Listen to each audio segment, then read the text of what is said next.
ఒక వాక్యాన్ని చదువుకుందాం. మత్తయి సువార్త 21వ అధ్యాయము 1 నుంచి 3 వచనాలు చదువుకుందాం.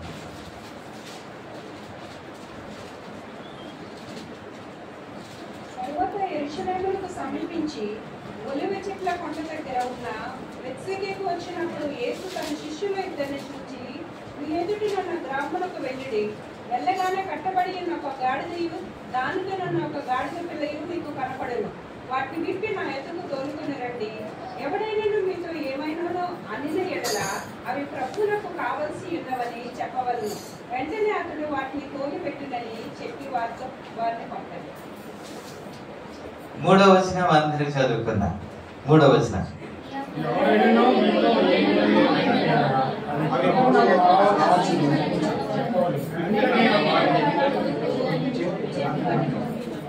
ప్రభు ఈ మాటలు ఆశీర్వదించును గాక.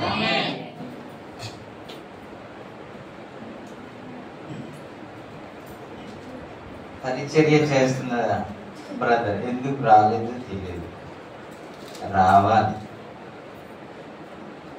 పరిచర్య అంటే ఎప్పుడు పడితే అప్పుడు ఆగిపోవడం, ఎప్పుడు పడితే అప్పుడు రావడం కాదు. అలాగైతే పరిచర్య అప్పగించాను. నేను డైరెక్ట్గా చెప్తున్నాను, ఇండైరెక్ట్గా చెప్తున్నాను, పర్సనల్ కూడా మాట్లాడుతున్నాను. ఎందుకు వెనక్కి నాకైతే తెలియదు. అది నీకైనా నాకైనా ఎవరికైనా మంచిది కాదు.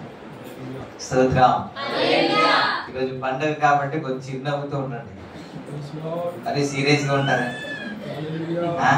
పోనీ ఇటు ఎవరు లేరు కదా, జరిగి కూర్చోండి. సరిహద్దు పెట్టేశారు కాబట్టి మేము అటే ఉంటాం అన్నట్టు మీరు ఉన్నారు.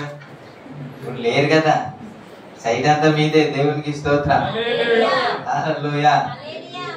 సో ఇంతవరకు కొన్ని రాకడ సందేశాలు జ్ఞాపకం చేశాను కాబట్టి ఇప్పుడు ఇలా ఉండాలి అని చెప్పుకుంటూ వెళ్ళాం. కాబట్టి ఈ రోజు కూడా అలాగూ చెప్పకుండా కొన్ని ఆశీర్వాదకరమైన మాటలు చెప్పాలని ఆశపడతాను. దేవునికి నేను చదువుతున్నప్పుడు ఒక మాట దేవుడు నాకు జ్ఞాపకం చేశాడు.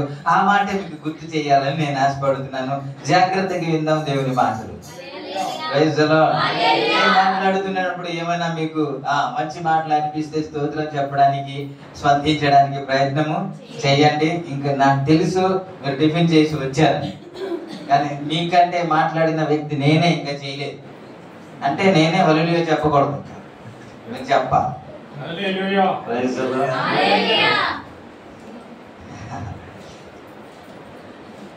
ప్రభు ఈ మాటలు ఆశీర్వదించును గాక. మనందరితో మాట్లాడును గాక. వినే చెవులు, గ్రహించే మనసు ప్రభు మనకు అనుగ్రహించును గాక. స్తోత్రం. 3వ వచనం ఎందుకు చదివి వినిపించాను? ఎవడైనాను మీతో ఏమైనా అనిన ఎడల అవి ప్రభువునకు కావలసి ఉన్నదని చెప్పవలెను. వెంటనే అతడు వాటిని తోలిపెట్టునని చెప్పి వారిని పంపాను. ఏది ప్రభు కావాలంట? ఇదండి పడింది గాడిద. ఏంటి? గాడిద ప్రభుకి కావాలంట. ఎందుకు గాడిద మీద దేవుడు ఎక్కారు అంటే, మీరు ఏమంటారు అని అంటే, ఒక నిమిషం ఇది క్రాస్ చేసి ఇలా పెట్టినా పర్లేదు, ఇలా చేసినా పర్లేదు, చూడలేకపోతాయి.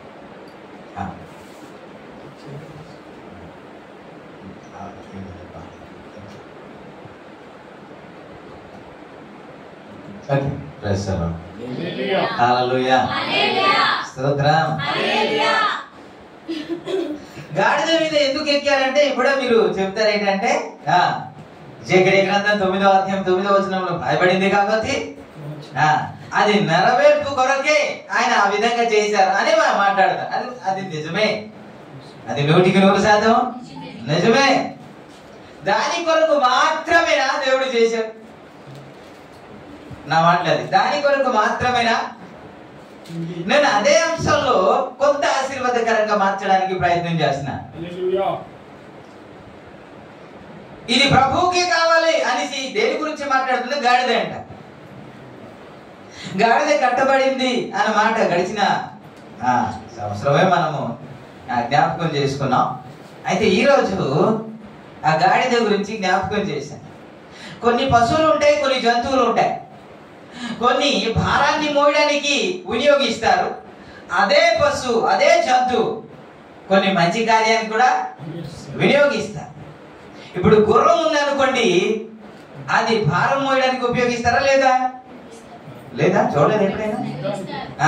యుద్ధానికి వాడుకుంటారు, భారము ఏమైనా మోయడానికి కూడా వాడుకుంటారు. అదే సందర్భంలో రథం లాగడానికి కూడా అదే సందర్భంలో నేను వ్యవసాయ ప్రాంతానికి వెళ్ళినప్పుడు ఒక వివాహం జరుగుతుంది. ఒక వివాహం జరిగినప్పుడు 2 తెల్ల గుర్రాలు తెచ్చారు. ఎక్కడి నుంచో ఎన్ని లక్షలు పెట్టి అద్దెకి తీసుకొచ్చారంట. ఆ తెల్ల గుర్రాలు కట్టేసి పెళ్లి కొడుకు పెళ్లి కుమార్తెను ఆ రథం మీద కూర్చోబెట్టి ఊరేగొడుతున్నారు. దేవునికి స్తోత్రం. అది చూడగానే చూడముచ్చటగా అనిపిస్తుంది కదండి. చూడగానే అక్కడికి వెళ్ళి ఒక ఫోటో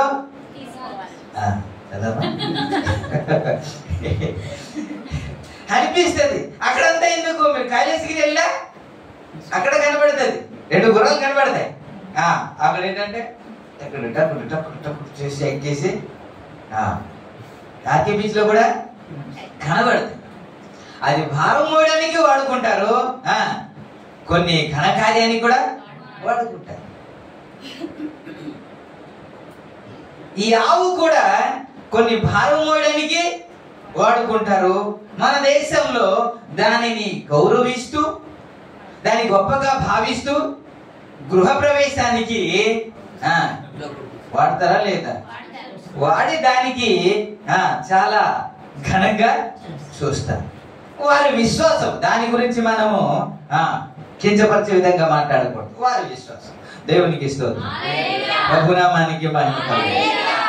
గాడిద దేన్ని ఉపయోగిస్తారు అని అంటే, చాకలలో మురికిపోయిన మాసిపోయిన ఆ బట్టలన్నీ దాని మీద వేస్తే మోసుకుంటూ నదికి గాని చెరువు గాని తీసుకెళ్లిపోద్ది. అది మళ్ళా తీసుకెళ్లిపోయి వదిలేస్తారు. వదిలేసిన తర్వాత మళ్ళీ ఉతికేసి ఆరిపోయిన తర్వాత దాని మీద వేస్తే మరి మోసుకుంటూ వెళ్ళిపోద్ది. ఎప్పుడైనా గాడిద దగ్గరికి వెళ్ళి ఒక ఫోటో ఇలా తీసుకున్నారు ఎవరైనా సరే? పెళ్లికి ఎవరైనా వాడతారండి? ఆవిడ ఘనకార్యానికి ఏమైనా తీసుకెళ్తారా? ఎప్పుడైనా చూసారా? అవును, ఎవరికైనా తిడితే ఏమని తిడతాను? ఒరే కుక్క అని తిడతారా లేదా? గాడిదే అంటాం, ఒరే కుక్క కూడా అంటారా లేదా? అలాగన్నా ఆ కుక్కను కూడా ఊర్లో కూర్చోబెట్టి బుజ్జి కన్నా ఇది అంటావు కదా. పెంచేవాళ్ళు ఉన్నారా ఇక్కడ? లేదా? ఉన్నారు. దేవుడికి స్తోత్రం.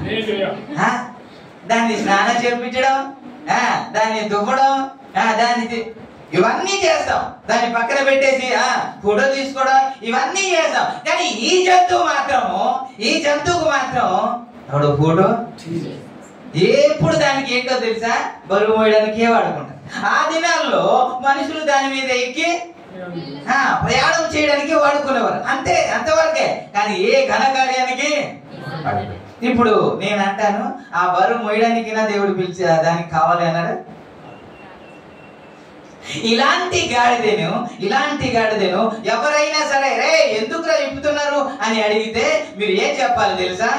ఇది ప్రభుకి కావాలి. ఎవరు కావాలి? ఇది ప్రభుకి కావాలని చెప్పండి. మీరు ఏమనుకుంటూ ఉంటున్నారంటే, ఆ గాడిద ఒకవేళ మాట్లాడితే ఏ సందర్భంలో?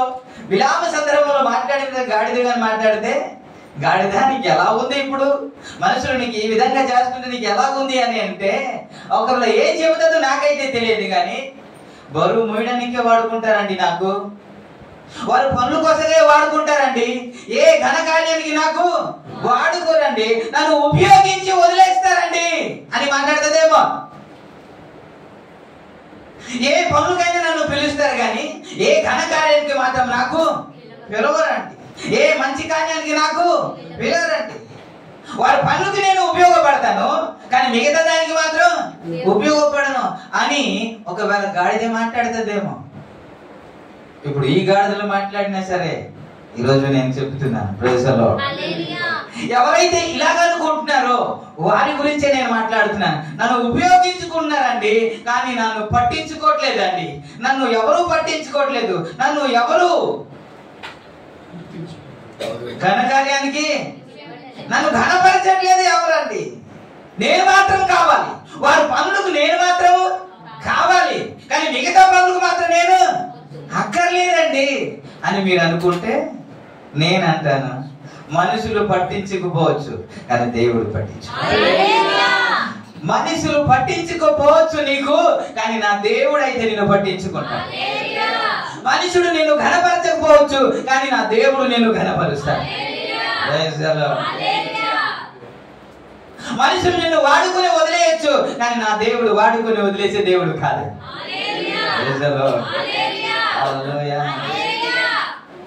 దేవుడి దృష్టి ఎవరిపైన ఉంటుంది తెలుసా?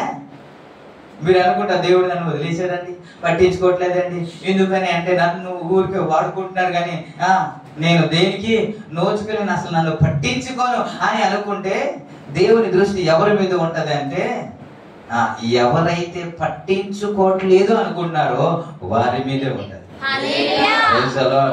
పట్టించుకున్నా పట్టించుకుపోయినా, ఘనపరిచినా ఘనపరచకపోయినా మనమైతే నమ్మకముగా ఉండాలి. నమ్మకం. ఎప్పుడైనా సరే నన్ను ఎప్పుడైనా పెళ్లికి ఊరేగించారా మీరు? ఎప్పుడైనా సరే ఇంకా ఘనకార్యానికి తీసుకెళ్లారా మీరు? కానీ నా మీద బరువు మోస్తున్నా, నేను మోయను అని గాడిద ఎప్పుడైనా అన్నదా? అంటదా? అందం. ఎప్పుడు అనదు. తన పని అంటూ చేసుకొని వెళ్ళిపోద్దండి. అలా వెళ్ళిపోద్ది. ఇంకా మీకు జ్ఞాపకం చేస్తా, 99 మంది లేకపోతే 99 గొర్రెలు ఉంటే దాన్ని పట్టించుకోవట్లేదంట,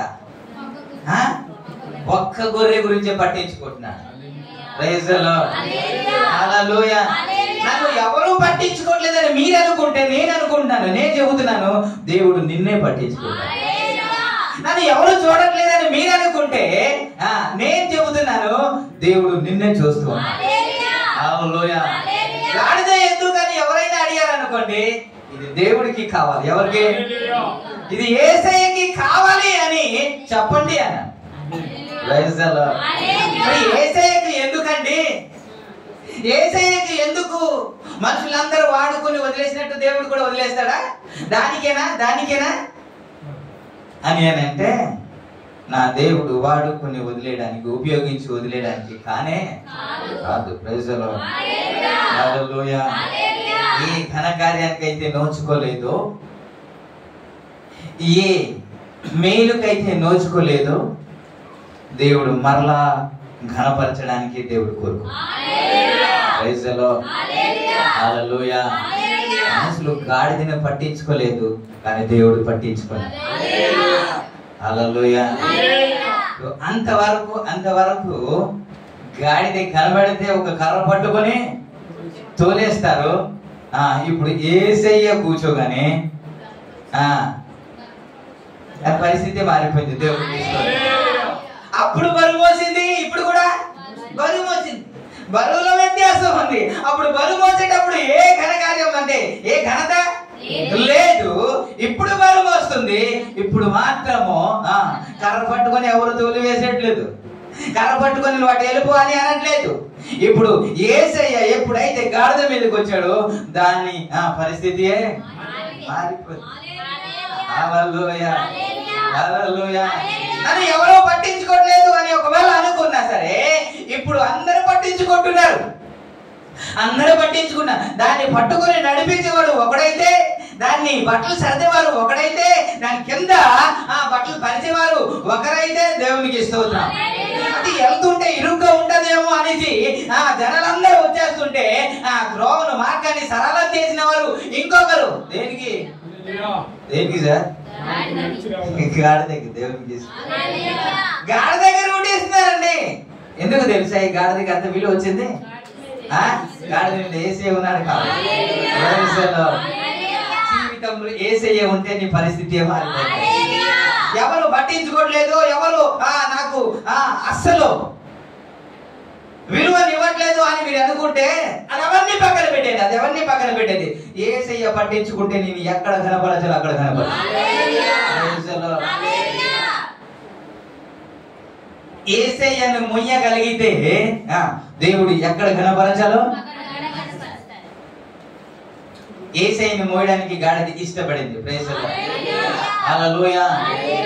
జీవితంలో స్థానం ఇచ్చింది గాడిద. ఎవరికి? యేసయ్యకి. యేసయ్యకి స్థానం ఇవ్వకుండా మన జీవితంలో ఘనత రావాలంటే రాదు. నమ్మకముగా ఉండండి. యేసయ్యకి మీ జీవితంలో చోటు ఇవ్వండి. ఆయనకి ఘనపరచండి. దేవుడు ఖచ్చితంగా మిమ్మల్ని ఘనపరుస్తాడు. ఆ తర్వాత గాడిదకి ఎంత అమ్మేవారో తెలియదు, కానీ యేసయ్య ఎక్కిన తర్వాత ఆ గాడిద ఎంత పలికిందో నాకు తెలియదు. దేవుడికి అంతే కదా. ఒక్కొక్కరు క్యాప్, ఒక్కొక్కరు డ్రెస్, సినిమా హీరో గాని ఇంకొకరు కానీ ఇది అక్కడ వేసుకున్నాడు అని కదా రేట్ పలుకుతూ ఉంటది. మరి యేసయ్య ఎక్కిన తర్వాత దానికి ఎంత రేటు పలికిందో. స్తోత్రం. హల్లెలూయా. చిచ్చి అన్నవారు కూడా దగ్గరికి వస్తున్నారు కదా. ఇప్పుడు దగ్గరికి రాకుండా సెల్ఫీ ఎవరు తీసుకునేవారు కాదు. ఇప్పుడు యేసయ్య ఎక్కిన తర్వాత చెప్పండి, నేను మీకు వాక్యం చెప్పడం ఏంటంటే చెప్పండి ఒకసారి. నేను మీకు వాక్యం చెప్పడం ఏంటి? మీకు తెలియదా? మీరు చదువుకోలేదా? నాకంటే బాగా చదువుకున్నారు, బాగా జ్ఞానం ఉన్నవారు కదా. ఎందుకని అని అంటే ఏం లేదు సార్, యేసయ్య కూర్చుంటే చాలు దేవునికి ఇష్టం. పరిస్థితులు మారిపోతాయి, జీవితాలు మారిపోతాయండి, ప్రవర్తనలు మారిపోతాయండి. ఏమి చెయ్యక్కర్లేదు. నన్ను ఘనపరచండి, నేను నడుస్తూ ఉంటే బట్టలు పరచండి అని గాడిద ఏమి చెప్పిందా? చెప్పదు. నాకు రూట్ ఇవ్వండి అని గాడిద ఏమని అడిగిందా? అడగదు. ఏం చేసింది? కూర్చోబెట్టుకుంది. దేవునికి ఇష్టం అంటే కూర్చోబెట్టుకుంది, తన హృదయంలో చోటించింది అంతే. ఆ తర్వాత పరిస్థితి మారిపోయిందండి. ఎందుకని ఎంతమంది ఘనపరచబడుతున్నారు? నిన్న కాక మొన్న వచ్చి ఎందుకు దేవుని చేత వాడబడుతున్నారు అనుకుంటున్నారు మీరు?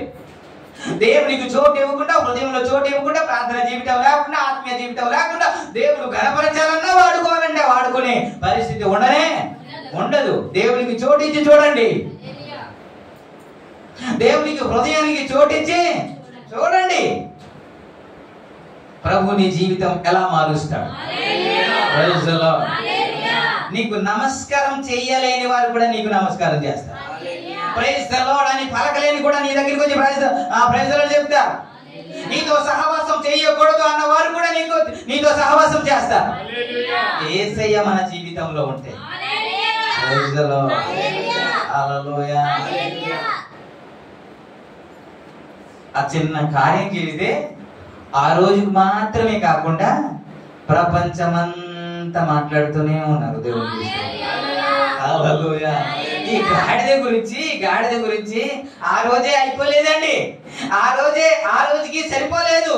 ఇప్పుడు ప్రపంచమంతా ప్రతి సంవత్సరము ఈ గాడిద గురించి మాట్లాడుతూనే ఉన్నారు. అదే కదా చరిత్ర అంటే. అదే కదా చరిత్ర అంటే. ఆ విధంగా ప్రభు మిమ్మల్ని చేయునుగా, ఆ విధంగా మిమ్మల్ని ఆశీర్వదించునుగా. హల్లెలూయా. ఈ సందర్భంలో ఒకటే నేను చెబుతున్నాను, మనం ప్రభుకి చోటేద్దాం. ఎవరికి? దేవునికి చోటేద్దాం. దేవుని సన్నిధికి అవకాశము ఇద్దాం. అలా చేయగలిగితే ప్రభు ఖచ్చితంగా ఒక్కొక్కరిని కనపరుస్తాడు. హల్లెలూయా. హల్లెలూయా. కాబట్టి ఎవరు నన్ను పట్టించుకోవట్లేదండి, ఎవరు నాకు విలువను ఇవ్వట్లేదండి, ఎవరు నాకు అవకాశం ఇవ్వట్లేదండి, ఇవన్నీ పక్కన పెట్టేద్దాం. అవకాశం ఇచ్చేవాడు ఆయనే, వాడుకునేవాడు, కనపరిచేవాడు ఆయనే, నీ పైకి లేవనెత్తేవాడు, కలగా చేసేవాడు, ఉన్నత స్థాయికి నడిపించేవాడు ఆయనే కదా. ఆయనకే చోటు ఇస్తే నన్నేసి చూడు, అన్ని వేసి చూడండి. సవాల్ చేస్తున్నారు కదా. నేనంటాను అన్ని ఎక్కించి చూడు, వేసి ఎక్కించి చూడు, పరిస్థితి ఎలా ఉంటది. ఏమున్నా సున్నే గాని ఏసయ్య ఉంటే మాత్రం ఆశీర్వాదం. ప్రభునామానికి మహిమ కలుగును. హల్లెలూయా. చర్చికి వస్తాం, హృదయంలో చోటు మాత్రము లేదు. ఒకసారి ప్రభు వారు మాట్లాడితే ఏమన్నాడంటే, ఆకాశ పక్షులకు గూళ్ళు ఉన్నాయి, నక్కలకు గొర్రెలు ఉన్నాయి, మనిషి కుమారుడు తలవంచడానికి ఇది జరిగిన స్టోరీ ఏంటి, అయ్యా నీతో పాటు నేను వస్తాను అని ఒకడు అన్నాడు. అంటే ఆ విధంగా దేవుడు మాట్లాడుతున్నాడు. ఆ తర్వాత ఆ మాట అన్న తర్వాత కింద వచ్చిన ఏమంటాడంటే, నువ్వు నన్ను వెంబడించు అని ఇంకొకటి అంటున్నాడు. ఒకడేమో వస్తాడంటే రే నాకు ఇల్లే లేదు అంటాడు, ఇంకొకరేమో నాతో వెంబడించు అంటాడు. ఏంటి అని అంటే నిజానికి యేసయ్యకి ఇల్లు ఉందా లేదా? యేసయ్యకి సొంత ఇల్లు ఉందా లేదా? యేసయ్యకి సొంత ఇల్లు ఉందా? ఇలా అడిగితే మళ్ళీ నిజమే కదా కదా. ఇప్పుడు చెప్పండి, ఉందా లేదా? ఉందా? లేదు అమ్మా, లేదు లేదు లేదు. మీరు పక్క లేదు. పన్ను ఎవరు కడతారే? పన్ను ఎవరు కడతారండి? అద్దె ఇంట్లో కడతారు. ఏసై పన్ను కట్టాడా లేదా? కట్టాడు కదా. పన్ను కట్టాడంటే ఉందని అర్థం కదా. దేవునికి స్తోత్రం. ఏసైకి ఇల్లు ఉన్నప్పటికి కూడా ఆకాశ పక్షులకు గూళ్ళు ఉన్నాయి, నక్కలకి బొరియలు ఉన్నాయి, మనిషి కుమారుడు తలవంచడానికి చోటే లేదని ఎలా అన్నాడంటే, ఇక్కడ ఇల్లు ఉంది కానీ హృదయంలో చోటు లేదని అర్థం. చర్చికి వస్తే ఎవరు కావాలి? హృదయంలో చోటు ఉండాలి. హృదయంలో దేవునికి స్థానము ఇవ్వాలి. ఆకాశ పక్షులు అంటే సాతాను అని అర్థం కదా. ఎలా చెప్తారు మీరు? విత్తువాడు విత్తుటకు బయలుదేరి విత్తుచుండగా కొన్ని నేల ప్రక్కన త్రోవ పక్కన పడే ఆకాశ పక్షులు వచ్చి, అంటే ఎవరైతే విత్తనం అంటే ఏంటి? వాక్యం కదా. తీసుకునేవాడు ఎవడు?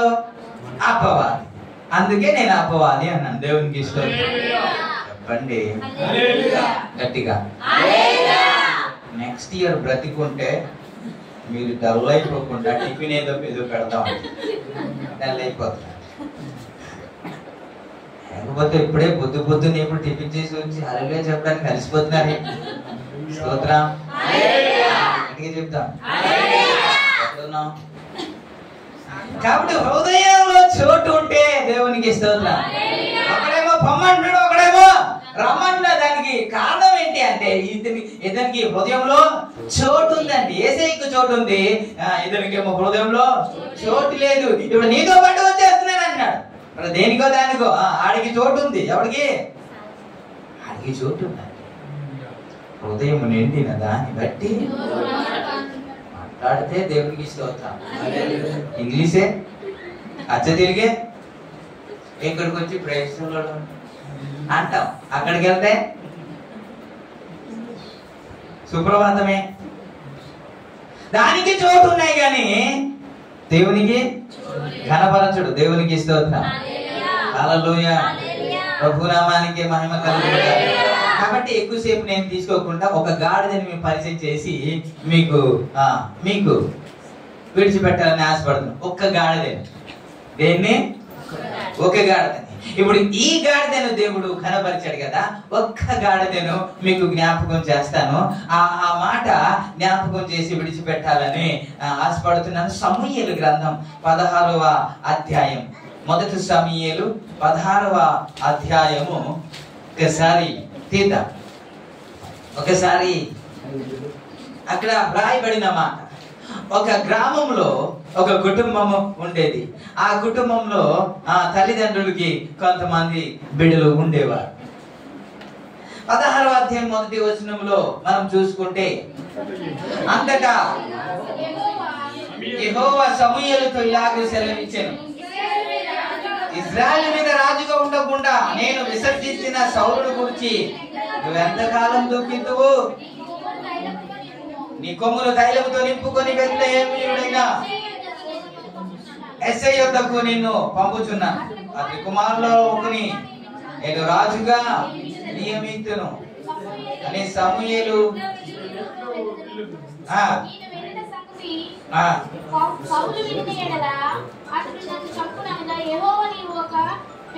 ఒక పెయ్యను తీసుకొని యెహోవాకు బలి పశువు వధించుటకు వచ్చిందని చెప్పి యెష్షయిని బలి అర్పణకు పిలువుము, అప్పుడు నీవు చేయవలసిన దానిని నీకు తెలియజేతును. దేవునికి స్తోత్రం. ప్రభు నామానికి మహిమ కలుగునుగా. ఓకే, ఇటు చూడండి, ఇటు చూడండి. క్లుప్తమైన మాట చెప్పి నేను ముగిస్తాను. ఇది దావీదు కుటుంబం. దావీదు కుటుంబం. ఎస్ఐకి ఎంతమంది కుమారులు ఏమండి? ఎస్ఐకి ఎంతమంది కుమారులు తెలియదు ఏమండి? ఎంతమంది కుమారులు మీకు జ్ఞాపకం చేస్తారు. సమూయేలు గొప్ప ప్రవక్త. ఆయన వస్తుంటేనే భయపడతారు. మీరు ఒకసారి 4వ వచనం కానీ చదివితే, సమూయేలు యెహోవా ఇచ్చిన సెలవు చొప్పున బెత్లెహేమునకు వెళ్ళెను. ఆ ఊరి పెద్దలు అతని రాకకు భయపడి సమాధానముగా వచ్చుచున్నావా. ఆయన ఎక్కడికి వెళ్తే భయపడేవారు. ఎక్కడికి వెళ్తే ఎలాంటి సమాచారం తీసుకొచ్చాడు దేవుని యొద్ద నుండి అని భయపడేవారండి. అలాంటి దైవ సేవకుడు వెళ్తూ ఉన్నారు. వెళ్ళిన తర్వాత ఎస్ఐని కనుక్కొని, నీ దగ్గరికి వచ్చాను, ప్రేయర్ జరుగుతుంది, మీ ఇంట్లో ప్రేయర్ కూడిక పెట్టండి, అందరినీ పిల్లండి, పెద్దలందరినీ పిల్లండి, ఊర్లో అందరూ పిలవండి, ప్రార్థన కూడిక పెట్టండి అని అంటే ప్రార్థన కూడిక ఏర్పాటు చేశారు. ఏర్పాటు చేసిన తర్వాత అందరినీ కూర్చోబెడతారా లేకపోతే కొంతమందిని కూర్చోబెడతారా? మీరు తండ్రి అయితే ఒక వ్యక్తిని కూర్చోబెట్టి ఇంకో వ్యక్తిని వదిలేస్తారండి ఏమండి?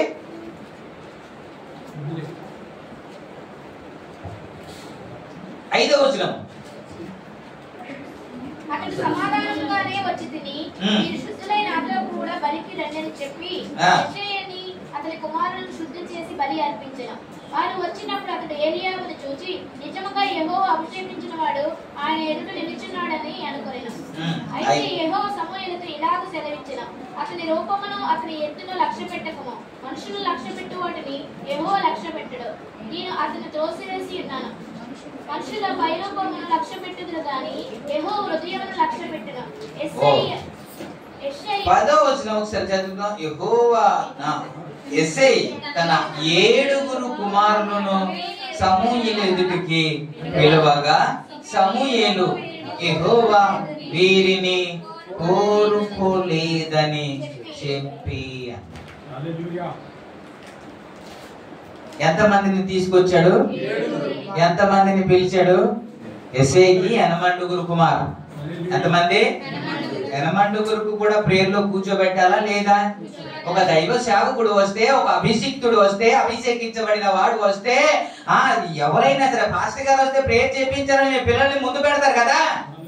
మరి అంత దైవ సేవకుడు ఇంటికే వస్తే నీ కుమారులందరినీ పిలిపించు అని అంటే 7 మాత్రమే పిలిచి ఇంకొకరిని ఎక్కడ పెట్టాడు?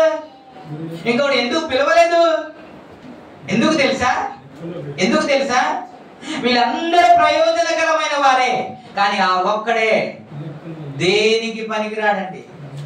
దేనికి పనికిరాడు. ఒక దైవ సేవకుడు వస్తే కడుపున పుట్టిన కుమారుని కూడా ఆహ్వానించలేదండి.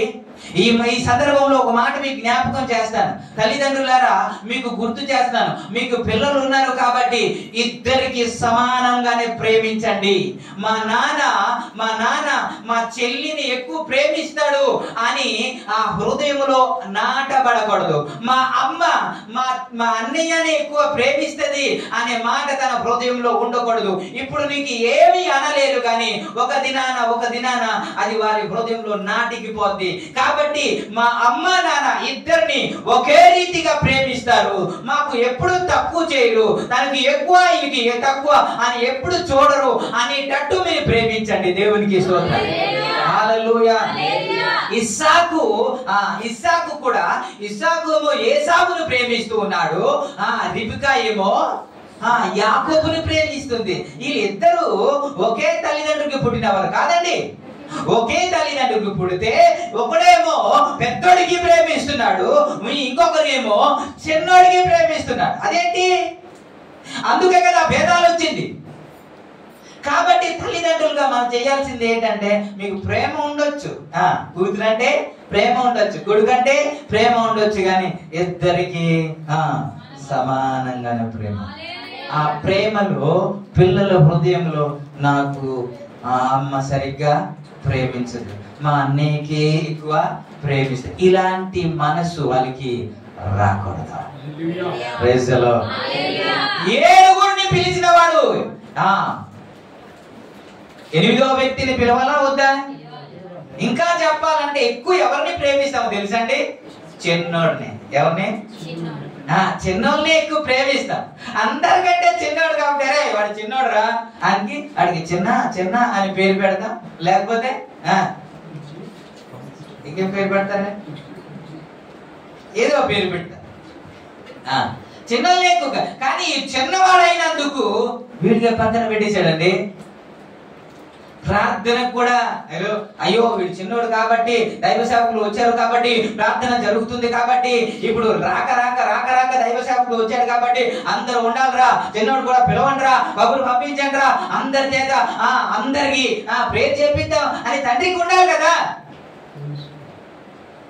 అందరినీ పిలిచాడు కానీ ఒక్కడు మాత్రము పిలవలేదండి. ఇంకోటి చెప్పనా? దావీదు గొర్రెలు కాయడానికి మాత్రం అవసరం. దేనికి? గొర్రెలు కాయడానికి అవసరం, మిగతా పనికి అక్కర్లేదు. అంటే గొర్రెలు కాయొచ్చు, పనికి మేము వాడుకుంటారు, మిగతా పనికి వద్దా? ప్రార్థనకు వద్దా? ఎవరు చేస్తున్నారు ఇది? ఎస్ఐ అండి, ఇసాకు కాదు. ఎస్ఐ వేరు, ఎస్ఐ వేరు. Praise the lord. హల్లెలూయా. తండ్రి పట్టించుకోవచ్చు కానీ పరమ తండ్రి పట్టించుకోవాలి. Praise the lord. హల్లెలూయా. అన్నదమ్ములు పట్టించుకోవచ్చు కానీ నా యేసయ్య పట్టించుకోవాలి.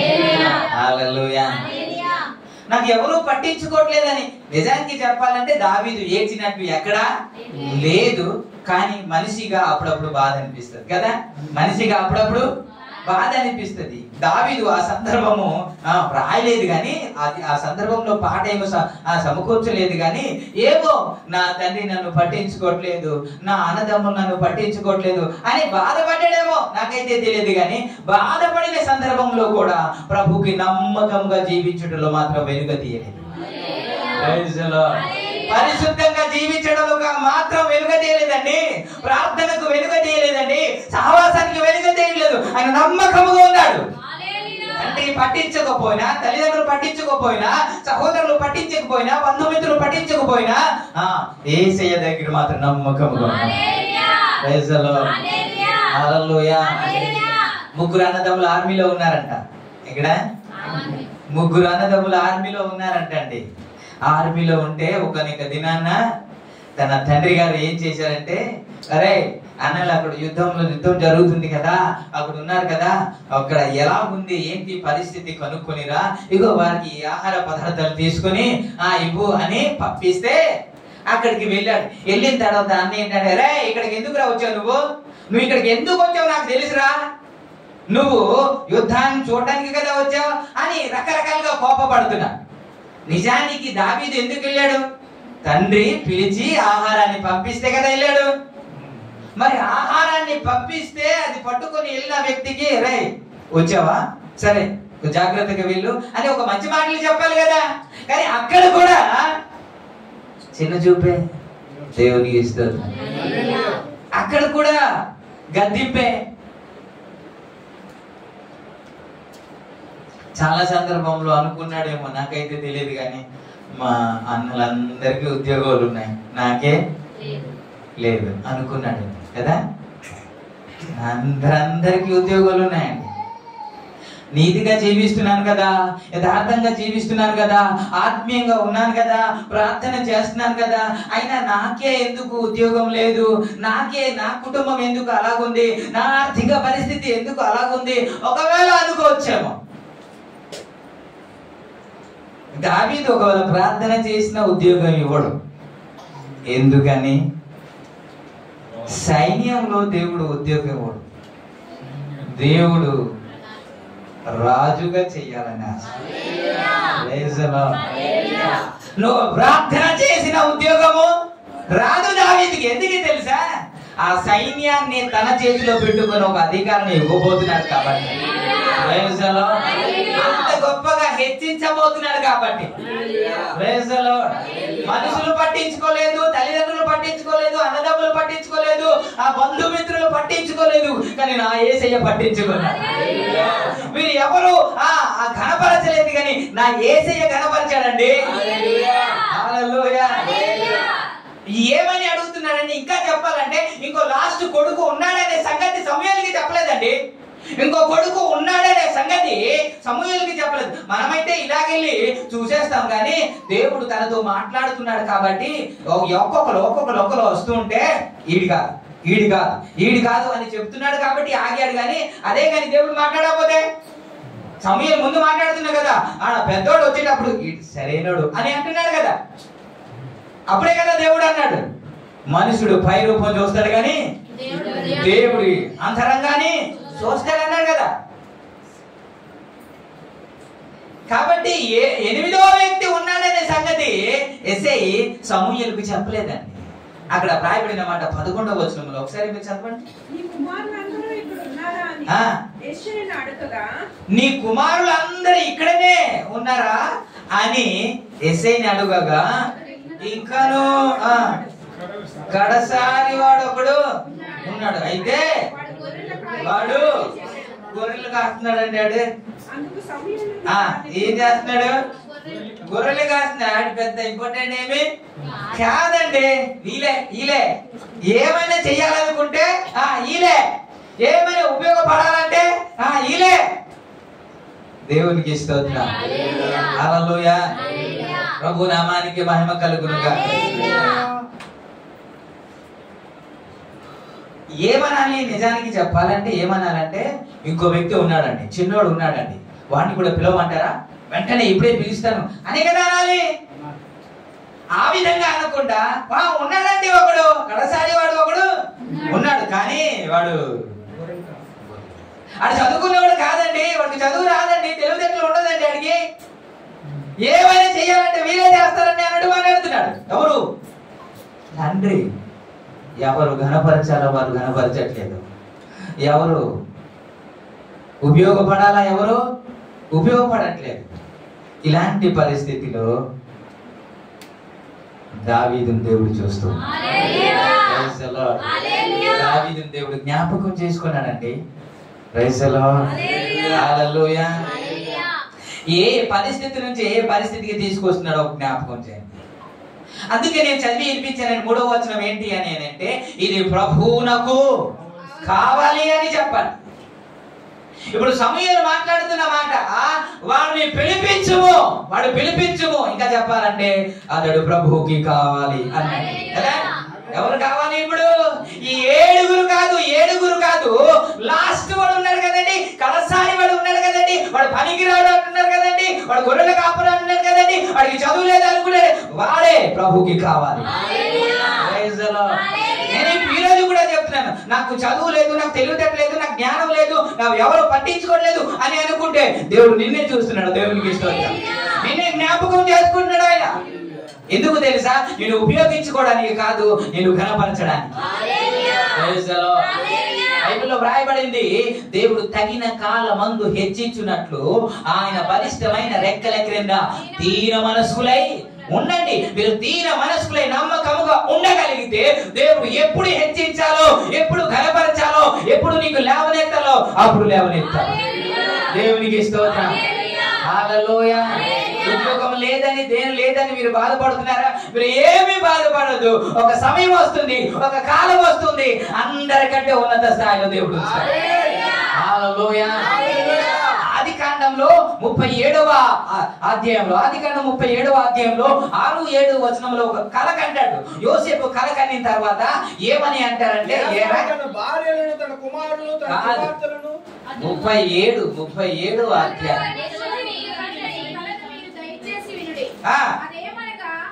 చేతిలో పనలు కట్టుచుంటిమి.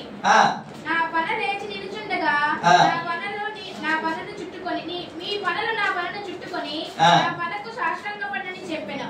అందుకు అతని సోదరులు, నీవు నిశ్చయంగా మమ్ము నేరుదవా, మా మీద నీవు అధికారి వగుదువా అని అతనితో చెప్పి.